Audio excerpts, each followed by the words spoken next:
गीता ने अपनी सास से बोला, माँ जी आज क्या बताऊँ खाने में। माला जी बोली, पूछ तो ऐसे रही है जैसे रोज़ हमसे ही पूछकर बनाती आई है। गीता ने कहा, जिस दिन पापा जी मंडी जाते हैं, मंडी से एक साथ कई सब्जी लाते हैं तो हमेशा पूछकर ही बनाती आई हूँ। जब आप ले आती हैं तो एक ही सब्जी लाती हैं, उसमें भला क्या पूछना। माला जी बोली, तेरी ज़बान तो कैंची जैसी हो गई है, जिसकी देखो तो कैसे जवाब देती है। हर वक्त इसकी ज़बान चलती रहती है। जैसे संस्कार दिए हैं मायके वाले ने वैसे ही तो दिखाएगी यहाँ। न खाना बनाने आता है न घर के काम। गीता बोली, माँ जी आप मेरे संस्कार की बात ना करें, मुझे आपसे बहस नहीं करनी। बताना हो तो बताइए, नहीं तो और भी काम है मेरे पास।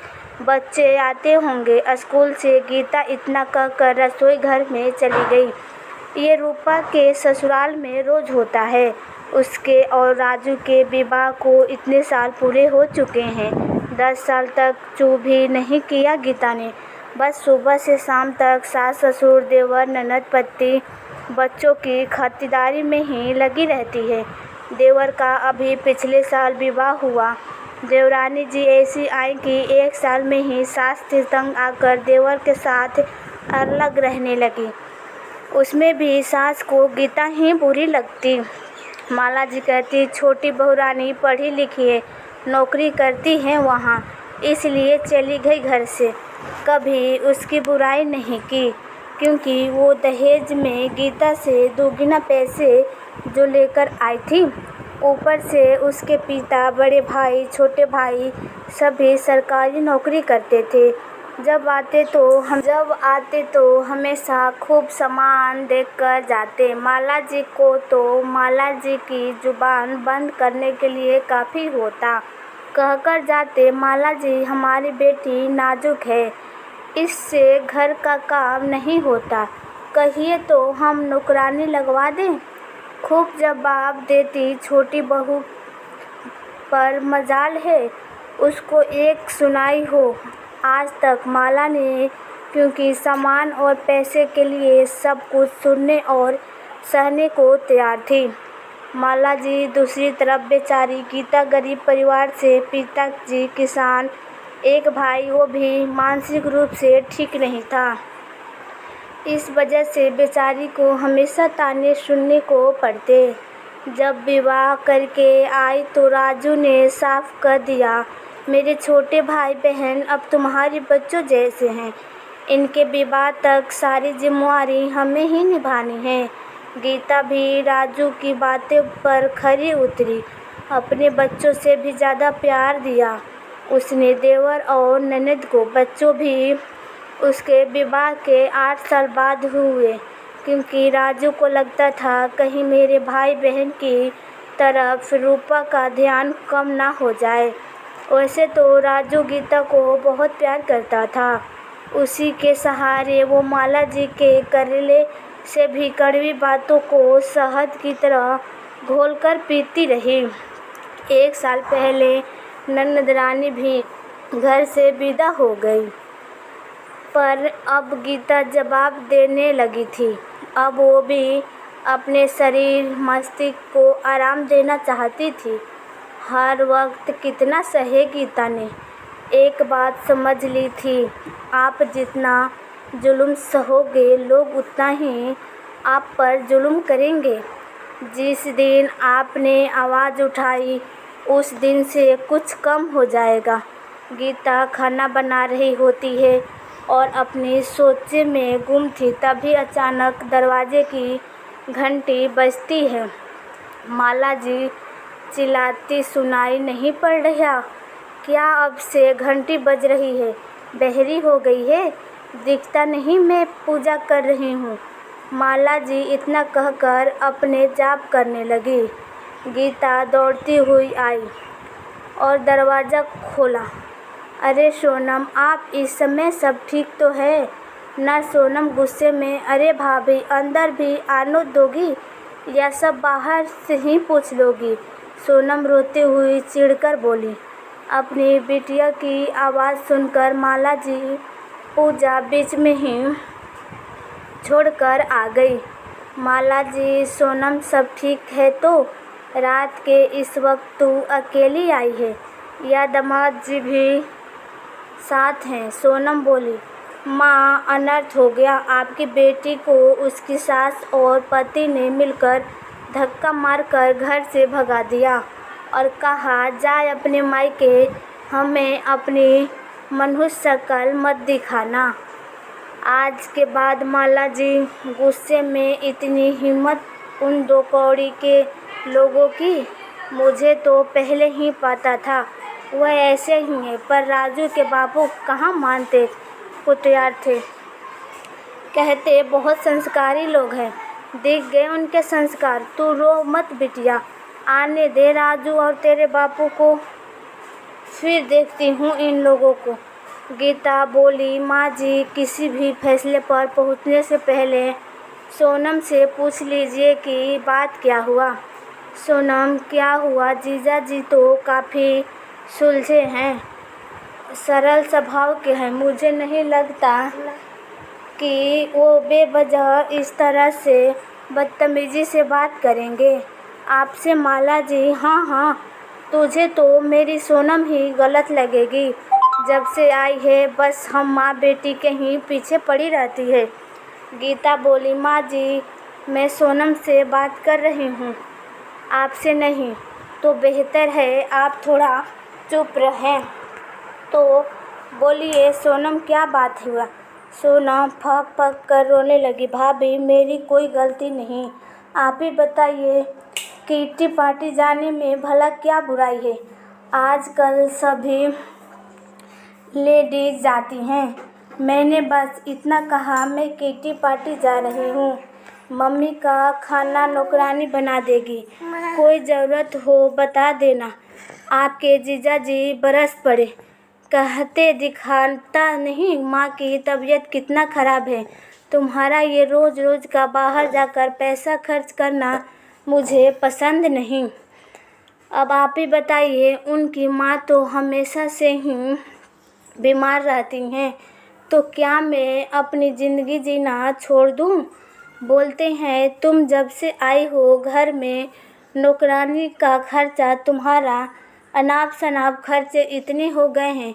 मुझे छोटी की शादी भी करनी है, इन सब चीज़ें के लिए पैसा नहीं है मेरे पास। मुझे भी गुस्सा आ गया, मैंने भी कह दिया, भाभी, कंगालों के घर शादी हुई है, मेरे तो कर्म फूट गए। एक बीमार औरत, एक कंजूस पति, कुंवारी ननद के बीच पिस कर रह गई हूँ। मैं ऐसे ही रहूँगी, नौकर कर लूँगी, पर अपने शौक़ नहीं छोड़ूँगी। बस इसी बात पर इतना सुनाया। भाभी, नौकरी करती हैं तो अपने मायके जाकर यहाँ माँ की सेवा कर, अपनी मायके जाकर यहाँ माँ की सेवा करनी होगी। मैं आ गई इसलिए अब मैं उस घर में कभी नहीं जाऊँगी। भाभी, कोई वहाँ मुझसे प्यार नहीं करता। गीता ननद सोनम की पूरी बात सुनी, सोनम के आंसू पोंछते हुए बोली, ऐसा नहीं है सोनम कि कोई आपसे प्यार नहीं करता, गलती आपकी भी है। माला जी, ये क्या बोल रही हो तू? एक तो वो इतनी परेशान है, तू उसी को गलती बोल रही है। यही संस्कार दिए हैं तेरे माँ बाप ने मुझे कि अपनी ननद को उल्टा जवाब दे। माँ जी, आप बार बार क्यों मेरे मायके और संस्कार को बीच में लाती हैं? और माँ जी, आप संस्कारों की बात तो कीजिए ही मत। ये आपके ही संस्कार हैं जिस कारण सोना अपना स्वर्ग जैसा ससुराल छोड़कर लड़ झगड़ कर यहाँ आई है। अगर संस्कार दिए होते तो अच्छे बुरे की पहचान करने आता इन्हें। मैंने कभी अपनी ननद नहीं, हमेशा बेटी माना है। जब इस घर में आई थी 9 साल की थी सोनम, मैंने इसमें कहा कितनी छोटी है। मुझसे उन्होंने ने कहा सोनम मेरी बेटी जैसी है, उसकी आंखों में कभी आंसू मत आने देना, और मैंने ऐसा ही किया। सोनम, क्या गलत कहा जीजा जी ने? पता है आपको जब मैं ब्याह के आई यहाँ तब आपके भैया ने साफ कर दिया, मैं कोई खर्चा नहीं दूंगा तुम्हें फिजूल के खर्च के लिए। मेरे सामने 2 बड़ी जिम्मेवारियां हैं। मेरे छोटे भाई बहन, पिताजी बीमार रहते हैं।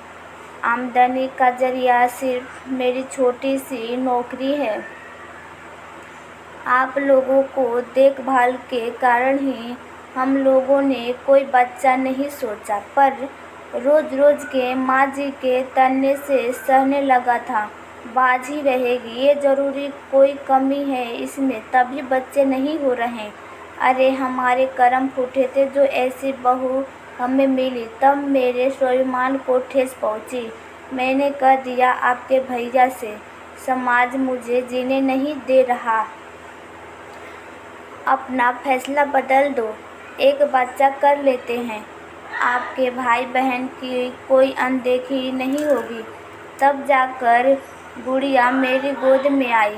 दिन भर माँ जी के ताने घर के कामों में लगी रहती।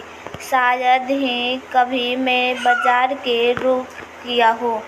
मन मार कर रह जाती। अगर मैं भी आपकी तरह घर छोड़कर चली जाती तो क्या जो स्थिति इस पर की है वो होती। आप अच्छे से जानती होंगी सोनम, क्या मैंने कभी आपको कुछ गलत समझाया? प्यार में कोई कमी रखी? आप बहुत किस्मत वाली हैं जो जीजा जी के रूप में आपको बहुत ही समझदार, आपको बेहतर प्यार करने वाले पति मिले हैं। आप यहाँ झगड़ा करके तो आ गए, पर वहाँ जीजा जी का क्या हाल हो रहा होगा आप जानती हैं। आपके घर से निकलते ही दौड़ते हुए आपके पीछे आए, पर तब तक आप गाड़ी से निकल चुकी थी। बता रहे थे गीता भाभी, सोनम शायद आपके पास आ रही है, बहुत गुस्से में है, उससे कुछ मत पूछिएगा, वैसे ही बहुत परेशान है। गलती मेरी ही है, अपनी प्यारी सी पत्नी की छोटी छोटी ख्वाहिशें भी पूरी नहीं कर पाता।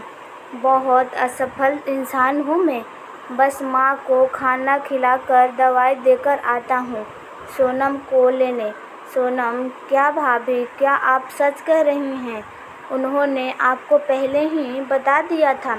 मेरी कोई बुराई, कोई गलती नहीं बताई, फिर आपने बताने में इतनी देर क्यों की? गीता, मैं बस आपको समझाना चाहती थी कि रिश्ते ख़त्म करना बहुत आसान है, पर उन्हें संयोग रखना बहुत मुश्किल। तो क्या फैसला किया है आपने? कमरे में सामान रखवा दूँ आपका? आराम से यहीं रहिए, किट्टी पार्टी कीजिए। सोनम, क्यों शर्मिंदा कर रही हैं भाभी मुझे? अपनी गलती का एहसास हो गया है। मैं भी कितनी नासमझ हूँ, अपने पति को ही नहीं समझ पाई। आप नहीं होती तो शायद आज मैं अपने घमंड के आगे अपना सबसे अनमोल रिश्ता खो देती। थैंक यू सो मच भाभी, आप दुनिया की बेस्ट भाभी हो। गीता, अरे बस बस दीदी, आपकी इसी सहमियत भरी बातों से तो जीजा जी आपकी हर गलती अंदर अजार करते हैं। सोनम, अब कोई गलती नहीं करूँगी, आपकी तरह अपनी सारी जिम्मेदारी को बखूबी निभाऊंगी। गीता, ये हुई ना बात, वो देखिए आपके कैसे निहार रहे हैं जीजा जी, गेट पर खड़े। सोनम झेप गई। तब तक राजू और उसके पिताजी भी आ गए। पिताजी, अरे माला, ये क्या हो रहा है? दामाद जी आए और तुरंत चल दिए। माला जी, कुछ नहीं, बस आज कुछ रिश्ते पक्के हो चुके हैं। किसी के संस्कारों ने आज एक घर बर्बाद होने से बचा लिया। माला जी आज गीता को पूर्ण रूप से अपना चुकी थी। दोनों सास बहू एक दूसरे से लिपटकर सालों के अपने रिश्ते को प्रेम रूपी माला में पिरो चुकी थी। माला जी के मुंह से बस इतना निकला है, ऊपर वाले मेरी गीता जैसी बहू सबको देना। गीता भी अपने सास को निहारती रह गई। जिस प्यार के लिए वो वर्षों से तरसती आई थी, आज वो उसकी झोली में था। गीता ने नामुमकिन को मुमकिन कर दिया। आज रूपा बहुत खुश थी।